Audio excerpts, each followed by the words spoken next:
اس لیے میں اپنے لوگوں سے، مسلمانوں سے یہ کہنا چاہتا ہوں کہ اپنا دین ٹھیک کیجیے. آپ نماز نہیں پڑھتے، قرآن کا تو سوال ہی نہیں ہے. جب آپ قرآن ہی نہیں پڑھتے ہیں تو آپ کو پھر اسلام کا پتہ کیا ہے؟ پہلی چیز جو اللہ آپ سے کہتا ہے کہ اوروں سے بھی محبت کرو، وہ کوئی بھی ہو، اس کی مشکلیں دیکھو. کہاں ہیں ہم لوگ؟ اپنے دین سے دور اور دوسرے کے دین پہ انگلی اٹھائے، یہ صحیح نہیں ہے. مسلمانوں کا رہبر نبی کریم صلی اللہ علیہ وسلم ہے، اس کے سوا کوئی رہبر نہیں.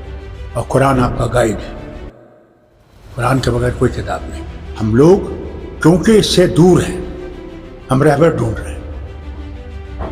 وہ کہتے ہیں، شاعر نے کہا، کیوں ڈھونڈتے اسے زمین و آسمان کی گردش میں، اگر وہ تمہارے دل میں نہیں وہ تمہارے لیے کہیں بھی نہیں.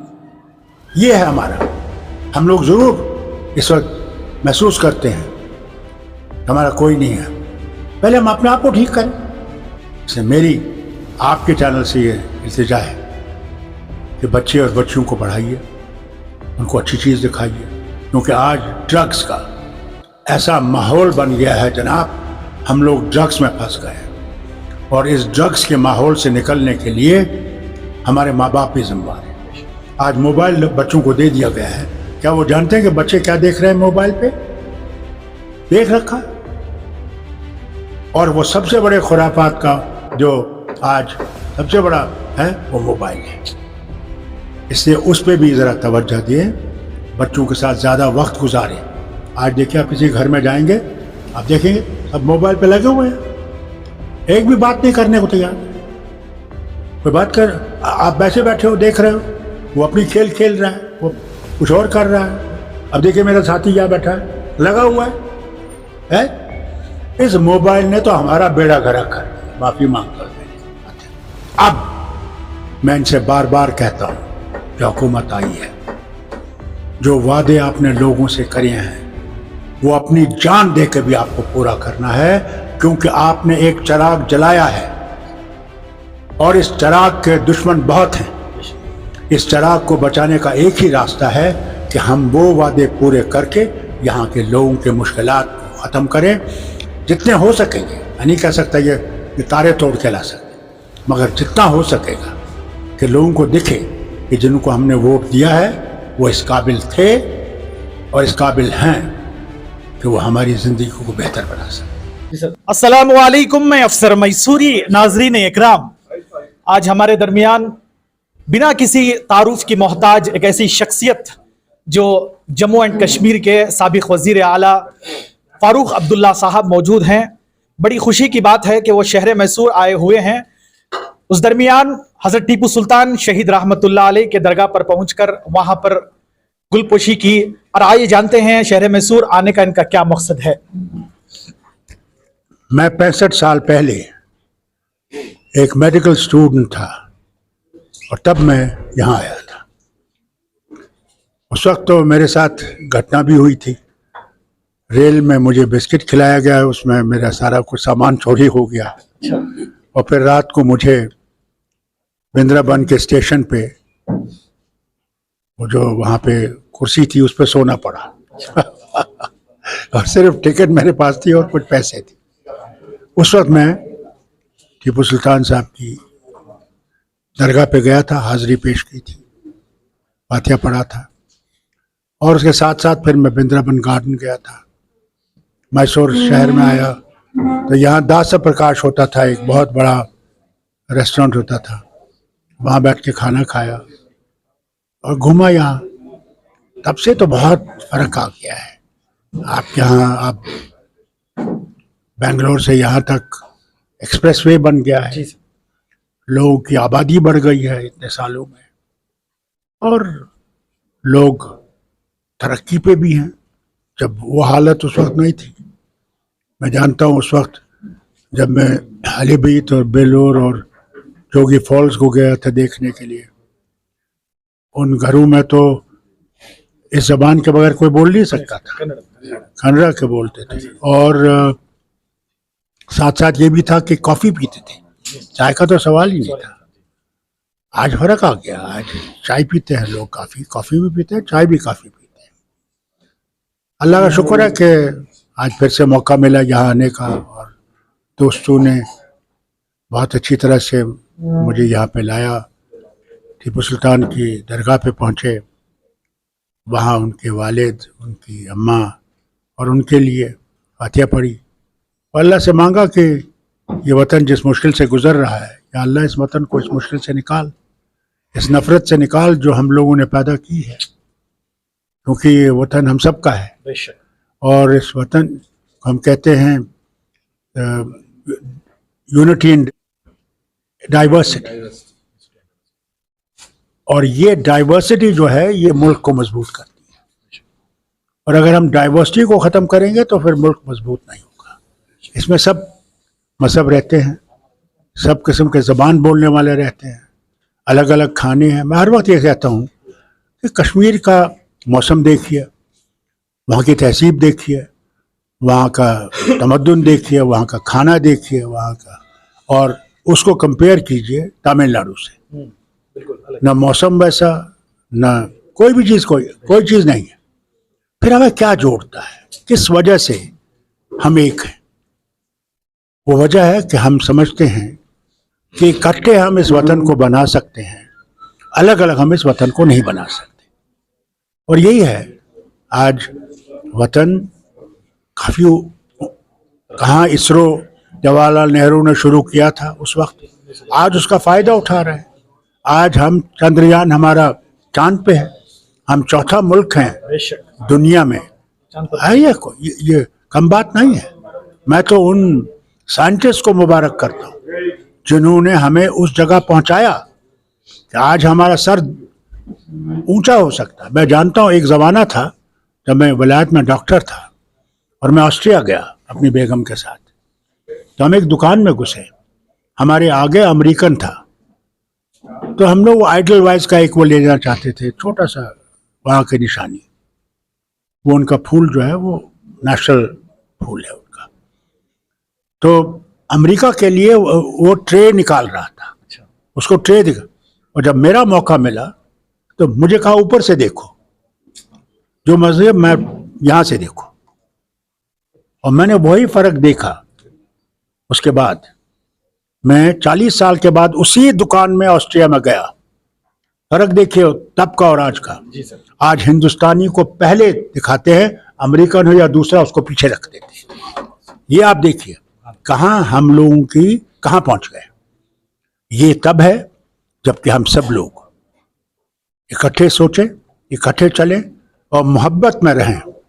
نفرت میں یہ ملک ترقی نہیں کرے گا, محبت میں ترقی کرے گا, اور اسی لیے یہ ترقی اور بھی تیز ہوگی جتنی ہم محبت ایک دوسرے سے کریں گے. کیا ہے اس کا دھرم کچھ اور, جانا تو اسی کے پاس ہے, وہ یہ فیصلہ کرے گا کہ تم نے اچھا کام کیا تو جنت تمہارے لیے ہے, برا کام کیا تو جہنم تمہارے لیے. وہاں کوئی یہ فرق نہیں ہے کہ یہ مسلمان ہے, یہ ہندو ہے, یہ شیعہ ہے, یہ سنی ہے, یہ بودھ ہے, یہ سکھ ہے, یہ عیسائی ہے. نہیں, وہاں آپ کے اعمال بولیں گے, جو آپ کریں گے وہ بولیں گے. اس لیے میں اپنے لوگوں سے, مسلمانوں سے یہ کہنا چاہتا ہوں کہ اپنا دین ٹھیک کیجیے. آپ نماز نہیں پڑھتے, قرآن کا تو سوال ہی نہیں ہے. جب آپ قرآن ہی نہیں پڑھتے ہیں تو آپ کو پھر اسلام کا پتہ کیا ہے؟ پہلی چیز جو اللہ آپ سے کہتا ہے کہ پڑوس سے بھی محبت کرو, وہ کوئی بھی ہو, اس کی مشکلیں دیکھو. کہاں ہیں ہم لوگ؟ اپنے دین سے دور اور دوسرے کے دین پہ انگلی اٹھائے, یہ صحیح نہیں ہے. ہم لوگ پہلے اپنے آپ کو ٹھیک کریں, اپنا محاسبہ کریں کہ ہم کہاں کھڑے ہیں. اللہ کرے کہ ہم لوگ اپنے دین کو سمجھ سکیں. جب آپ اپنے دین کو سمجھیں گے, آپ دوسرے کے دین کی قدر کریں گے.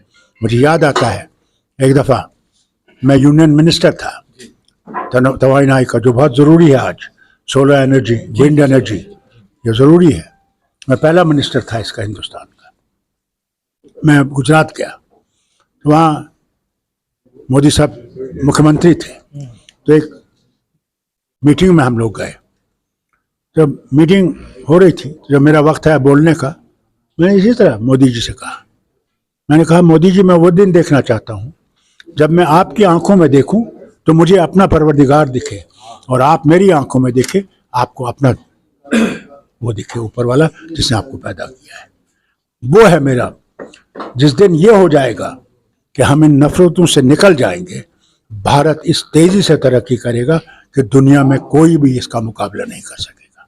जी सर, बहुत बड़ी बात कही आपने। जिस तरह बात करें रियासत कर्नाटक के दारुल हुकूमत शहर बेंगलुरु के जनाब रोशन बेग साहब आपके हमरा जो है यहाँ तक आए, आप साथ साथ यहाँ जो है आए हैं, और खुसूसन शहर मैसूर से हमारे सुहेल बेग साहब, उनके साथ ही किस तरह का इंतजाम आपको देखने को मिला और आप किस तरह को इस्तकबाल किया सर? देखिए, जो मोहब्बत और प्यार यहाँ के लोगों ने दिया, मेरे पास उसके लिए अल्फाज नहीं है। कि हर चीज का इन्होंने इंतजाम किया, आराम से हम लोग उस दरगाह पे पहुंच सके। अभी आराम से हम लोग, वहाँ पे मंदिर भी है, वहाँ जाने वाले और हमारे पुजारी जो साथ हैं, पुजारी जी, ये भी वहाँ प्रार्थना करेंगे वतन के लिए। तो ये कैसे हुआ? जबकि ऐसे दोस्त जिन्होंने इस तरफ तवज्जो दी, मैंने इनसे सिर्फ कहा मैं जाना चाहता हूँ टीपू सुल्तान की दरगाह और मैसूर जाना चाहता हूँ।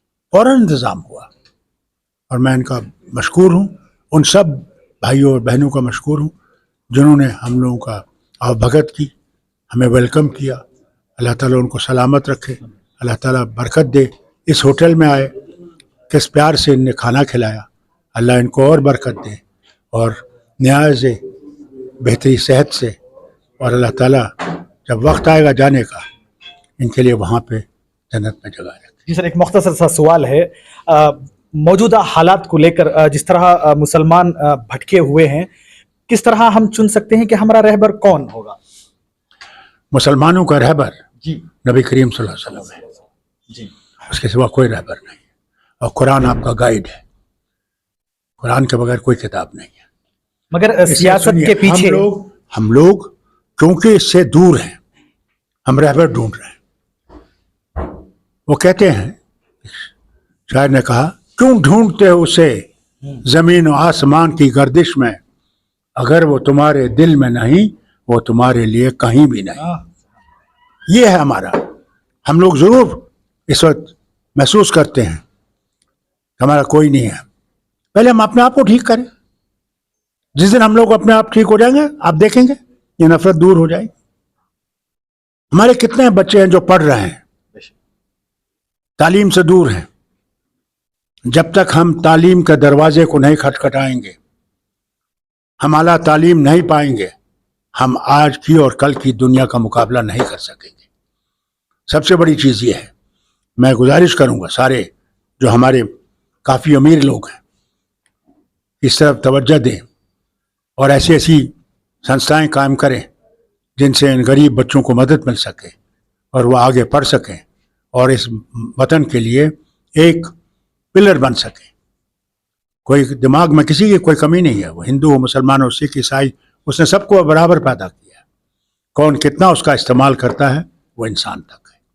इसलिए मेरी आपके चैनल से ये इल्तिजा है कि बच्चे और बच्चियों को पढ़ाइए, उनको अच्छी चीज़ दिखाइए, क्योंकि आज ड्रग्स का ऐसा माहौल बन गया है जनाब, हम लोग ड्रग्स में फंस गए हैं और इस ड्रग्स के माहौल से निकलने के लिए हमारे माँ बाप भी जिम्मेदार हैं।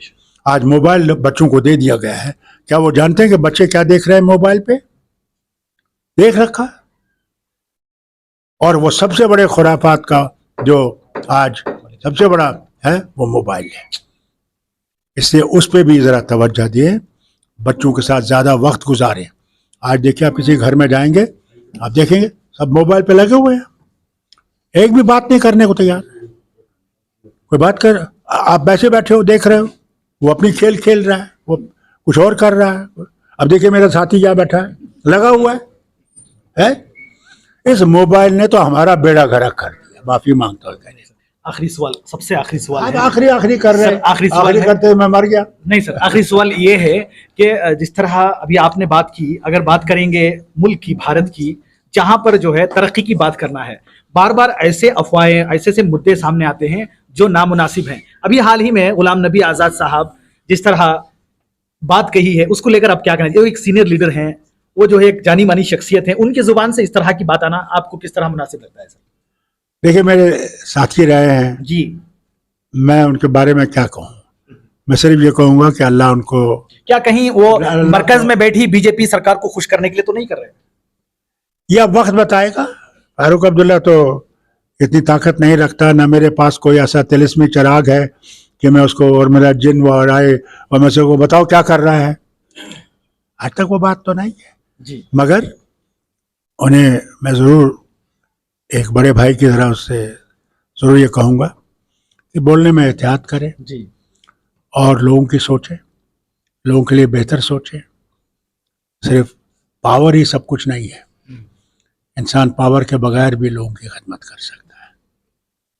सर, खुसूसन मुसलमानों को जो निशाना बनाया जा रहा है, कल नहीं परसों की बात है, मुजफ्फरनगर में यूपी के जिस टीचर ने, असतज़ा ने जिस बच्चे को, मुसलमान बच्चा होने के नाते उसको जो पनिशमेंट दी दूसरे बच्चों के से, तो वो कहाँ तक ठीक रहेगा? और इस तरह बच्चों के अंदर भी जो है नफरत का जहर उगला जा रहा है।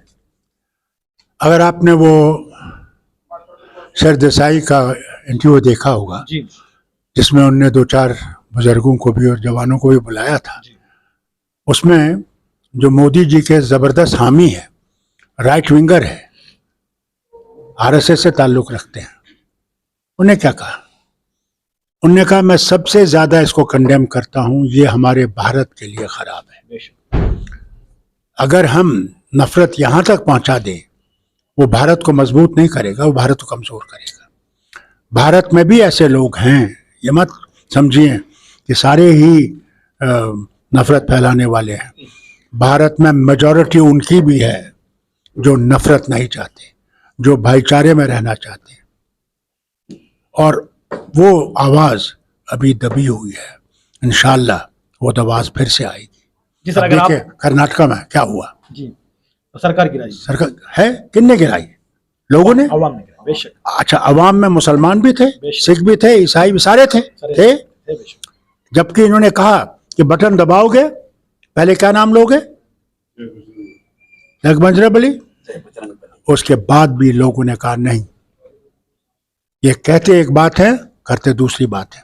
अब मैं इनसे बार बार कहता हूं, जो हुकूमत आई है, जो वादे आपने लोगों से करे हैं, वो अपनी जान दे के भी आपको पूरा करना है, क्योंकि आपने एक चिराग जलाया है और इस चिराग के दुश्मन बहुत हैं।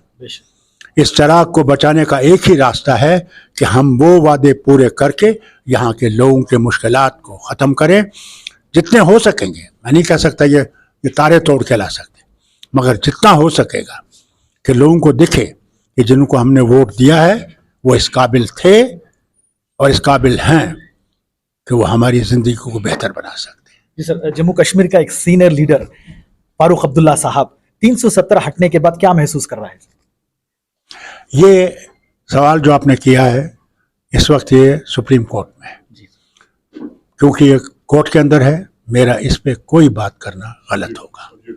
बहुत बहुत शुक्रिया। आप देखे हैं जनाब फारूक अब्दुल्ला साहब, जो जम्मू कश्मीर के साबिक वजीर आला थे, उन्होंने आज मैसूर का दौरा किया, बहुत पूरी वजाहत के साथ उन्होंने बात की है। और इसी तरह आप हमारी इस न्यूज़ चैनल को आगे ज़्यादा से ज़्यादा शेयर करें, और आप लोगों की क्या राय है जनाब फारूक अब्दुल्ला की बातों को लेकर, आप हमें अपनी राय कमेंट्स बॉक्स में ज़रूर पेश करें। तब तक के लिए अस्सलामु अलैकुम व रहमतुल्लाहि व बरकातुहू।